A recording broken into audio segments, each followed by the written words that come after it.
Imagine boarding a flight that should have landed safely just hours later. Instead, it disappeared. No explosion, no distress call, just silence. On March 8, 2014, Flight MH370 departed Kuala Lumpur for Beijing with 239 people on board. Flight level 370 cleared direct waypoint Alpha. The flight climbed normally. Nothing suggested anything was wrong. Systems check complete, all green. Then, less than an hour after takeoff, the aircraft vanished from radar.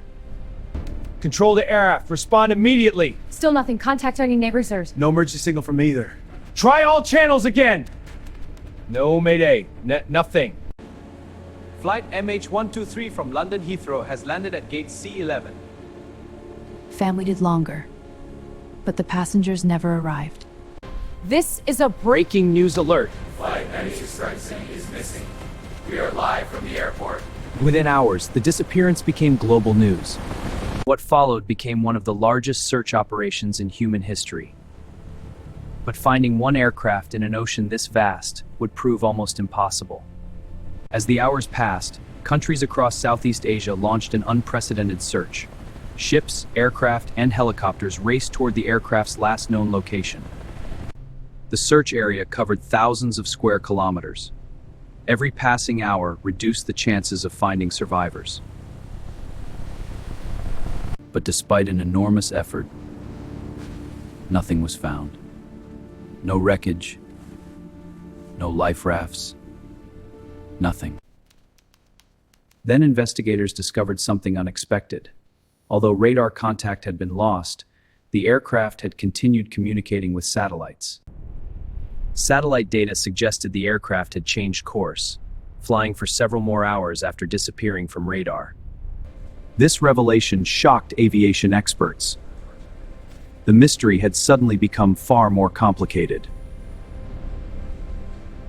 One theory suggested a catastrophic mechanical failure, but modern airliners are equipped with multiple backup systems, and investigators found no evidence proving that such a failure had occurred.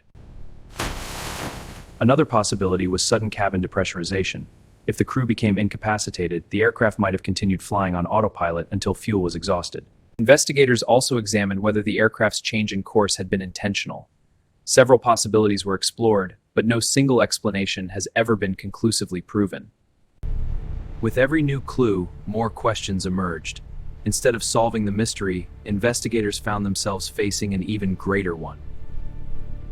Satellite analysis gradually shifted the search thousands of kilometers southwest, into one of the most remote regions on Earth, the southern Indian Ocean. Specialized underwater drones searched thousands of square kilometers, mapping the ocean floor meter by meter, yet the aircraft remained hidden. More than a year later, a damaged wing component washed ashore on Reunion Island.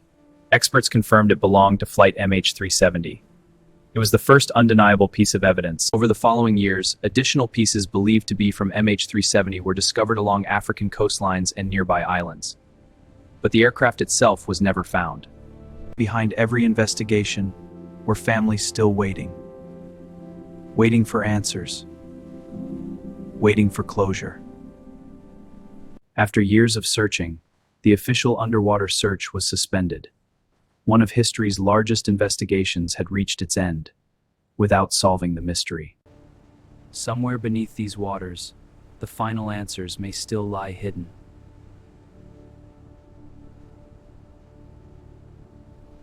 The deviation starts here, but the signal fades. The weather data is inconsistent with that. Check the maintenance logs. A system failure log might finally reveal what happened. More than a decade later, Flight MH370 remains one of aviation's greatest unsolved mysteries.